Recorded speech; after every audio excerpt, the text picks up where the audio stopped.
Scene start होता है dungeon की केव से। केव जो स्पिरिचुअल स्टोन से भरा हुआ था। स्पिरिचुअल स्टोन जो अंडरग्राउंड रिवर को अपनी स्पिरिचुअल प्रॉपर्टी, स्पिरिचुअल पावर दे रहे थे। और उसी स्पिरिचुअल पावर को ऑब्जर्व करने के लिए जायंट एलिफेंट टर्टल अंडरग्राउंड केव को अपना घर बनाया था। जायंट एलिफेंट टर्टल स्पिरिचुअल केव की स्पिरिचुअल पावर को ऑब्जर्व कर करके फर्स्ट ऑर्डर की पीक में पहुंच चुका था और एक ब्लड ग्रास प्लांट की निगरानी कर रहा था। ब्लड ग्रास प्लांट जो स्पिरिचुअल स्टोन पे उगता था, स्पिरिचुअल स्टोन का कॉम्पेनियन था, एलिफेंट टर्टल का कॉम्पेनियन था और ट्रांसेंड होने के लिए, इवॉल्व होने के लिए एक इंपॉर्टेंट इंग्रेडिएंट था। Sao king blood grass plant को देख चुकी थी, वो जायंट एलिफेंट टर्टल को भी देख चुकी थी। वो श्योर हो गई थी कि यही एलिफेंट टर्टल उसके ब्रदर हनीपॉट बैजर को घायल किया था। क्योंकि साओ किंग एलिफेंट टर्टल की स्ट्रेंथ को जान चुकी थी, तो वो एलिफेंट टर्टल को और ज्यादा टाइम देके इवॉल्व होने का मौका नहीं देना चाहती थी। साओ किंग एलिफेंट टर्टल के और ज्यादा स्ट्रॉन्गर बनने से पहले, अपने फैमिली के लिए डेंजर बनने से पहले निपटा देना चाहती थी। साओ किंग छिप के ब्लड ग्रास को चुराने के लिए जायंट एलिफेंट टर्टल के पास पहुंचती तो है,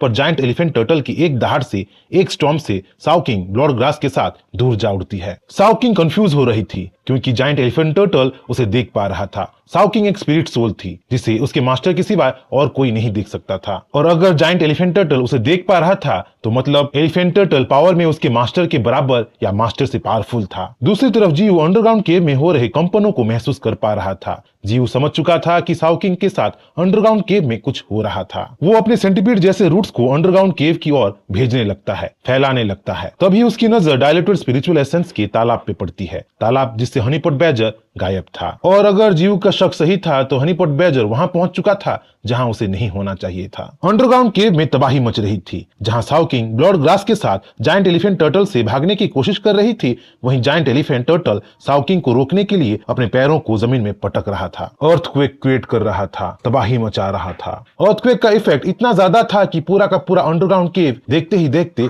दह गया और अर्थक्वेक का शॉकवेव दूर वुल्व्स और फॉक्स की स्काउटिंग पार्टी को महसूस हुआ। साओ किंग और जायंट एलिफेंट टर्टल अब अंडरग्राउंड केव से बाहर आ गए थे, ओपन में आ गए थे। मौके का फायदा उठा के साओ किंग उड़ के भागने की कोशिश तो करती है, पर जायंट एलिफेंट टर्टल उसे ब्लड ग्रास के साथ भागने नहीं देता। जायंट एलिफेंट टर्टल अपने अर्थ एलिमेंट की पावर को यूज करके अपने चारों तरफ एक अर्थ स्पीयर बना देता है, एक बैरियर बना देता है और ब्लड ग्रास को स्पीयर के अंदर अपने साथ ट्रैप कर देता है। तभी जोरदार स्पीड से कुछ एलिफेंट टर्टल के अर्थ स्पीयर को तोड़ते हुए एलिफेंट टर्टल के पास पहुंच जाता है। जब साओ किंग गौर करती है तो स्पीयर के अंदर वो हनीपॉट बैजर को पाती है। हनीपॉट बैजर बहुत गुस्से में था और अपनी दोस्त की मौत का बदला लेने के लिए आया था। हनीपॉट बैजर सेकंड राउंड के लिए तैयार था। साओ किंग हनीपॉट बैजर को चीख चीख के रोकने की कोशिश कर रही थी, पर हनीपॉट बैजर साओ किंग की एक ना सुना। वो पागलों की तरह एलिफेंट टर्टल पे अपने जोरदार स्पीड से अटैक करने लगा। एलिफेंट टर्टल को अपने पैने दांतों से काटने लगा, अपने क्लॉज से एलिफेंट टर्टल के बॉडी को खुरेदने लगा, पर वो एक फर्स्ट ऑर्डर के पीक के बीस्ट के सामने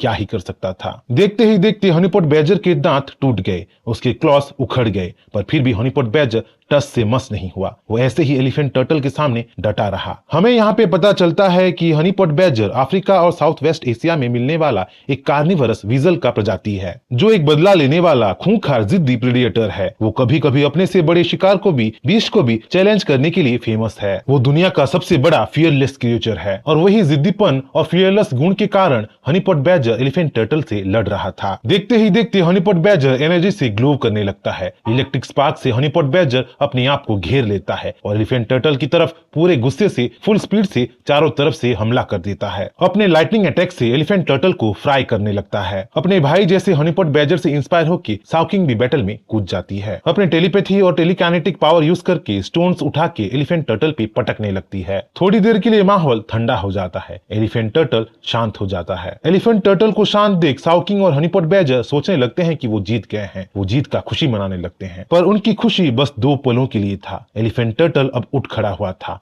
और फुल पावर में आ चुका था। एलिफेंट टर्टल के एक ही झटके से हनीपॉट बैजर 200 मीटर दूर जा गिरा। ये सब देख साओ किंग भला कैसे शांत रहती। वो बड़े बड़े पत्थरों को उठा के एलिफेंट टर्टल पे हमला कर देती है, पर एलिफेंट टर्टल के जायंटिक बॉडी के सामने कुछ पत्थर तिनके जैसे थे। एलिफेंट टर्टल एनोइड होके, गुस्सा होके एनर्जी बीम से साओ किंग को टारगेट करता है, पर उसके अटैक से पहले हनीपॉट बैजर आके एलिफेंट टर्टल के फोकस को डिस्ट्रैक्ट कर देता है। एलिफेंट टर्टल के अटैक को फेल कर देता है। हनीपॉट बैजर इतना जिद्दी था कि अपने आखिरी सांसों में भी वो लड़ने के लिए तैयार था और एलिफेंट टर्टल को हमला कर दिया था। हनीपॉट बैजर के बार बार उठ खड़े होने से एलिफेंट टर्टल गुस्सा होने लगा था, वो भड़कने लगा था। हनीपॉट बैजर को अपने पैरों तले कुचलकर एलिफेंट टर्टल उसे मौत की नींद सुलाने ही वाला था कि एक भारी भरकम लॉग से मार खा के एलिफेंट टर्टल 200 मीटर दूर जा गिरा था। मार का इंपैक्ट इतना ज्यादा था कि अर्थ स्पीयर में क्रैक हो गए थे। अर्थ स्पीयर के अंदर अब जीव के लेवल 2 के सेंटीपीड जैसे रूट्स पहुंच चुकी थे। रूट्स अब टोमाहाउक स्नेक का जायंटिक रूप ले लिए थे। रूट्स इतने विशाल और जायंटिक हो गए थे कि खुद जायंट एलिफेंट टर्टल भी उनके सामने एक कीड़े की तरह लग रहा था।